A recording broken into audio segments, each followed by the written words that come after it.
Би Стар сургуулийн хөгжмийн багш Гэрэлжмэг байна.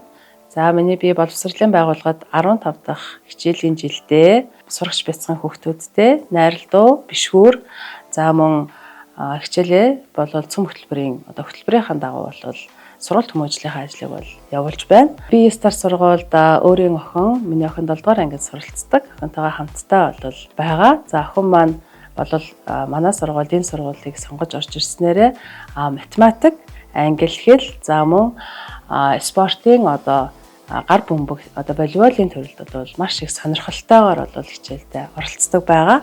За ингээд охин маань бол өмнөх хуучин сурч байсан сургуультайгаа ингээд харьцуулахад ямар байна вэ гэдээ ээжийн зүгээс бол би асуусан. Тэгээ охин маань бол төвшин бол ялгаатай байсан. Одоо бол математикийн хичээл, англи хэлний хичээл болоод бусад хичээлүүдтэй бол илүү бол багштайгаа илүү тулж ажиллах бол боломж бол маш өндөр байгаа гэж бол охинтойгоо бас ярилцсан байгаа. Тэгэхээр бол манай сургууль цөөхөн хүүхэдтэй 20-аас 25 хүүхдийн хооронд бол англи хүрэлт байдаг. Тэгэхээр энэ сургуулийг сонгоод ажиллаад хамтдаа охинтойгоо бас хамтдаа байгаад бол миний би бол маш их сэтгэл өндөр байгаа. Тэгээд та бүхэн Стар сургуулийг сонгоорой.